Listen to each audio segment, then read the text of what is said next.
Well, I cruised down to Longmont, Kawasaki to grab a new pair of gloves. Nothing too crazy, but these Neuros, just affordable stuff. And they talked me into a test drive of a 2022 KLR650, so I figured, why not? Let's hop on here and we'll take a look around of the bike in a little bit. So for some of you that have been following the channel, I have a 2009 KLR650, which is the second gen. They switched it to a nice little digital display. 99 miles on this one.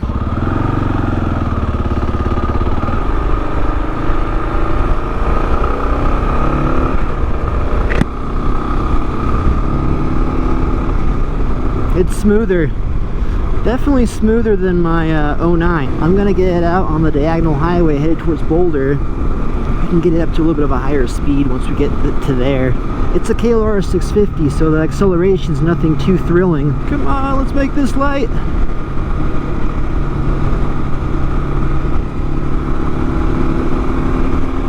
Alright.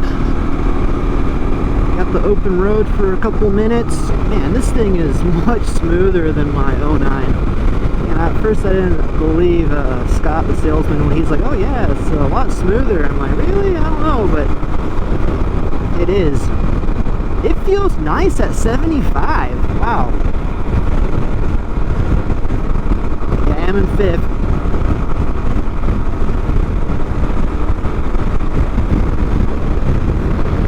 This may be Airport Road.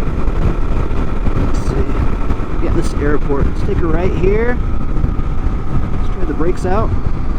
Very nice brakes, responsive.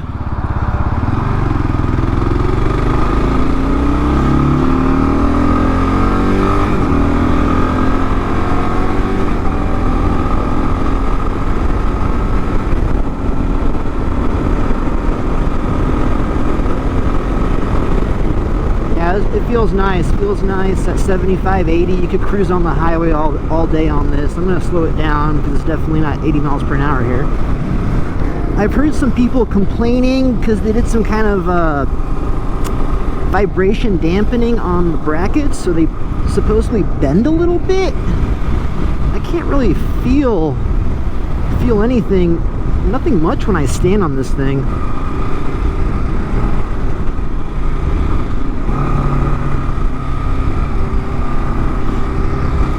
Feels good. I mean, it's a KLR650, but with improvements. Of course, the biggest one is going to be that fuel injection. Just like most bikes, I mean, the seat's not the most comfortable thing. I could see after a few hours of riding,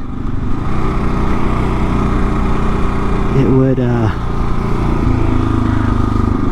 get a little rough on you.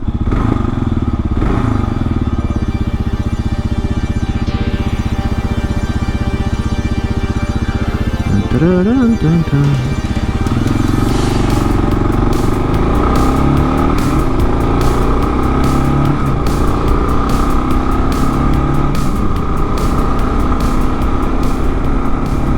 So I'm 5'11" and a half, almost 6 foot, and I gotta say, I mean, KLR 650s are one of the most comfortable bikes, in my personal opinion, riding position wise. I could ride all day on one of these. The windscreen's not bad. I had decent coverage. I could feel the wind hitting maybe halfway, maybe just above my visor. There's not many twisties in the city here. What we could do, let's take a right, Rogers Road. There's a few twisties here, nothing crazy.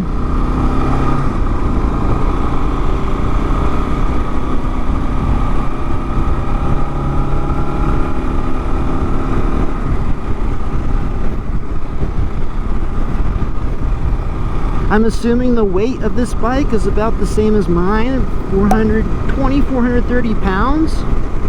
I would love to get a chance to ride one of these off-road to really test it out. I mean, in the city here, yeah, it feels nice and everything, but just to really compare it to what I do on my KLR650, let's pull over here and take a closer look at the bike.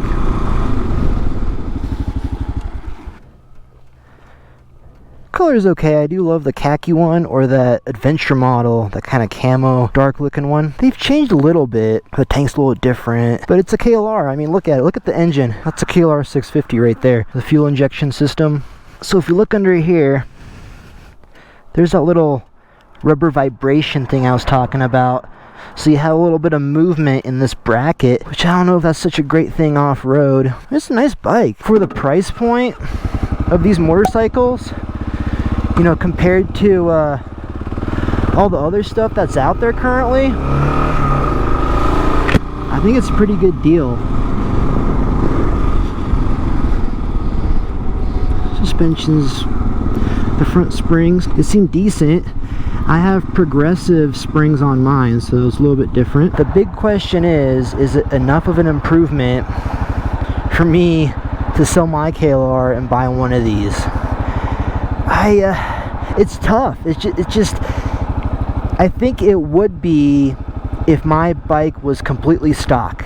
Then yes. Then I would probably consider selling mine and buying one of these. But I've put so much money and so much just of my own time into that bike. You know, I have the skid plate, I have the exhaust, I have the luggage racks, the luggage, the springs, the rear shock. There's so much work put into the bike to get it to where I want it. I mean, it's where I want it. The bike, my bike, is tuned and set up exactly how I want it. It's just not enough.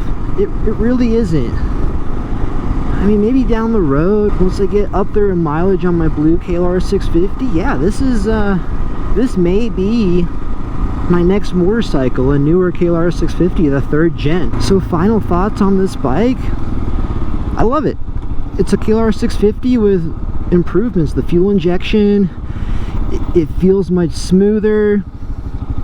You got the digital gauge, I mean, big deal. Oh, and it has the fuel gauge, unlike the older ones had, which is convenient. I mean, if you know some basic arithmetic, you know how many miles you have left on a 2nd or 1st gen. So like I was saying, if I had a 1st or 2nd gen stock KLR 650, this would be the move for me to upgrade to one of these and then build it up the way I want it. Here we are, Long Island Kawasaki.